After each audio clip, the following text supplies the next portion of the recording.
Okay, so let me just start off by also echoing Tom's thanks to this congregation for just being so insightful and thoughtful about homelessness. You guys have just been amazing partners in general. I know your Tuesday night dinners and the work you are out in the community doing. There's so many faces I recognize because you're out there with me doing the work. So I really just appreciate that and really appreciate the Homeless Ministries Task Force. Yes.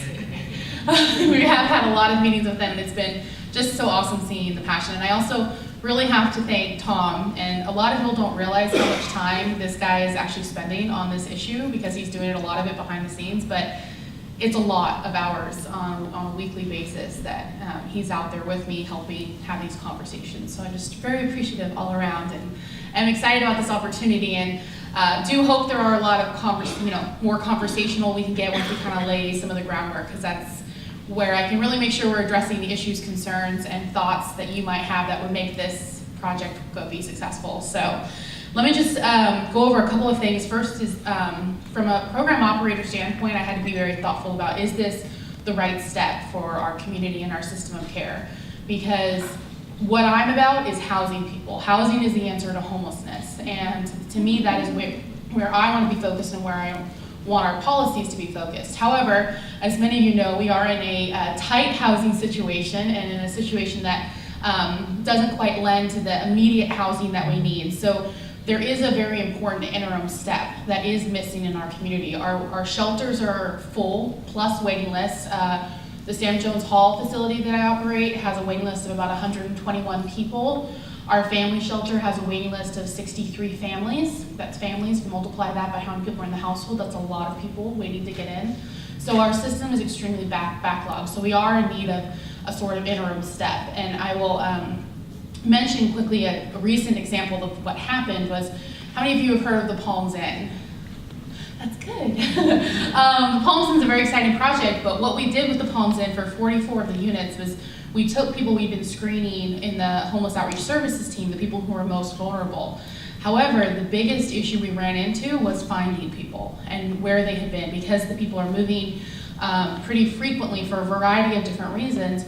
There were a lot of people who were very high on the vulnerability scale that we could not find.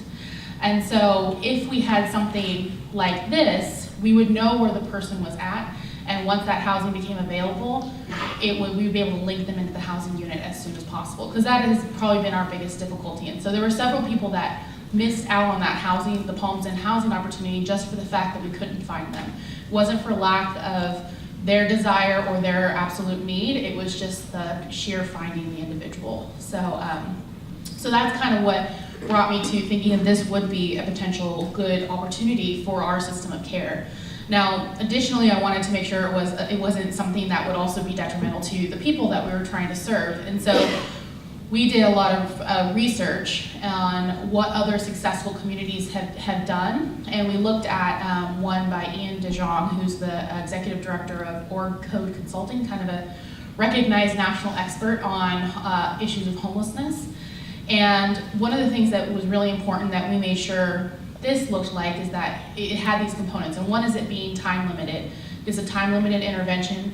It is absolutely linked to housing. Everyone is on the track to housing. This isn't the end goal of anybody. This is just a stepping stone to that next place.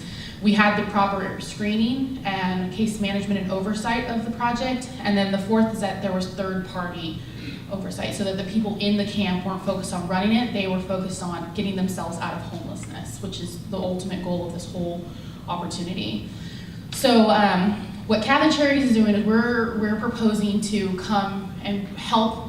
It has an expansion of our safe parking program, which we've operated here. You guys were actually the first church to sign on. Thank you so much. Because that really helped create the momentum there's when you guys signed on for our first safe parking site. So we wanted to expand that.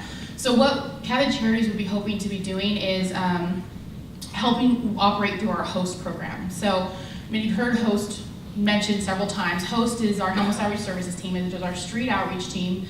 And we've never had a formal street outreach program in our community up until a year and a half ago.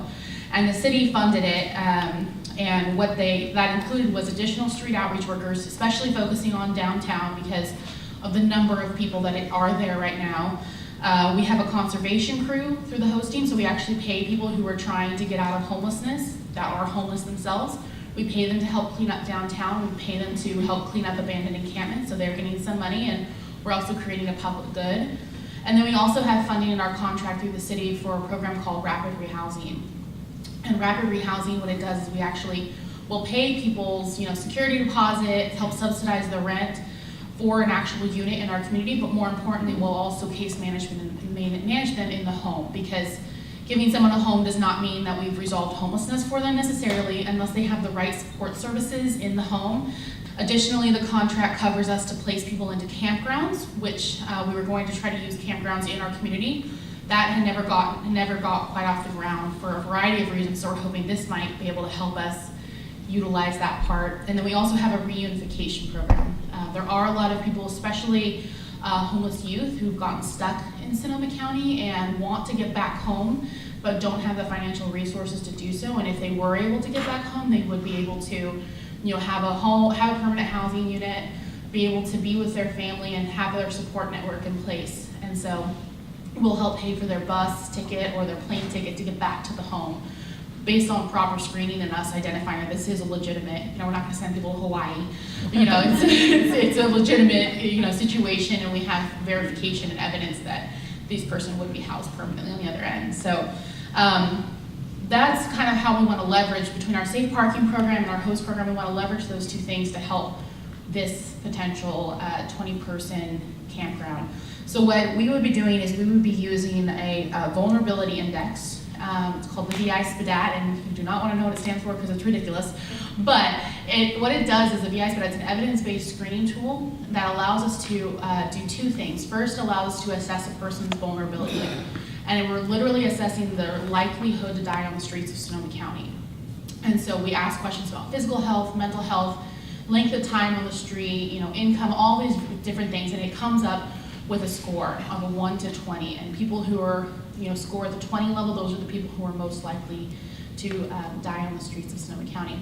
And then the second thing that it does, it actually helps us group them into a proper housing intervention. So if a person scores between a 1 and a 4, they're likely to resolve homelessness on their own. We don't see a lot of those, at least on the host team, but there is that grouping right there. The second is the 5 to 9 range.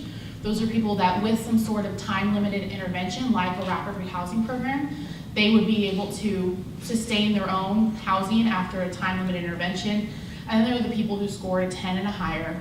And those are people who are going to need long-term intensive support, probably for the rest of their lives. So the Palms Inn that I mentioned, the 44 that we placed into the units, those were all people who scored at a 10 or higher. So that's kind of how it breaks down. Our recommendation for at least starting this project and our conversation with the task force here was that we would take people in the 5 to 9 range. So people who we've identified could, with a time-limited intervention, be able to get into housing on their own. Allow them, they're a little bit, they have a higher functioning and being able to manage, help, support the campground and one another, and would allow us to ensure that they agree to the camp rules and that they are working with a case manager that we would be providing through the host team. So that's how we would do the intake and the screening and all of that. We'd also be checking, obviously, history with our own programs and just what we've learned through them. So people that we've identified are really trying to move forward, just for the lack of not having a place to be that night. That's the only reason why they may be getting, issues elsewhere, like talked to, but police are asked to move along and things like that. So this would allow them a place to be where we knew where to find them while we're looking for housing for them. The case management would be is extremely important for us. It was mentioned the individual opportunity plans. So the individual opportunity plans are our biggest case management tool. What we do is we work with the individual and they help craft what their plan is. So it's not us saying, you need to do this, this, this, and this. It's what is your end goal, and how can we help you get there? And we list the steps and how we're going to support one another and when we're going to get things done by. But it's very client-driven, which is really important to us. But while they're with us, housing placement is the priority. And this is in alignment with the Housing First philosophy. And the Housing First philosophy says that unless a person can get into a housing unit, they're not going to be able to address all those issues that brought them to homelessness. We can't expect someone to be managing their medication for their mental illness well, they don't know where they're going to sleep that night. We can't expect people to go see their primary care physician or even have one when they're living in the chaos and stress of homelessness. So our entire program here would be focused on finding them the housing, and once we find them the housing, then we deal with maybe the addiction issues or the mental health issues, whatever it is that brought them to homelessness in the first place. So we're going to be all about housing here, and just focused on that goal. And then when the housing actually comes up, that's when we start working on all those other issues. Now, there will be steps along the way. It's not always like just, cut and dry. Obviously, these are individuals and people's lives, and so we're flexible, but that will be our number one goal, is the finding of the housing placement. So, as we've mentioned, there are a lot of homeless individuals in Sonoma County. We have reduced homelessness significantly over the last several years by about a little over 30%. So programs like rapid rehousing and permanent supportive housing that I've mentioned tonight are all making a big dent in that, but we're not there yet. And so we definitely think this could be a good interim step that allows us to see what we can do, pilot it, do it right, and then possibly use it as models elsewhere in the community. And hopefully we can shut it down in a few years because there'll be enough housing for everybody. We won't need it anymore. So that's my goal. But with that, we do have a few things that we still need to work out, like the MOU we've talked about, and some little funding things for fencing and things like that. And the CHAP policy is pending with the city. It's going before the city council subcommittee on the 19th, I believe. And then it's going to the regular council on the 27th, I believe was the timeline I heard. Yes, Cynthia knows all, so I'm going to believe her. So those things are all still pending, but everything going in alignment, this could start, in a couple of months, hopefully before the weather gets really bad. So with that being said, there's a lot more I could talk about, but we'll kind of turn it back.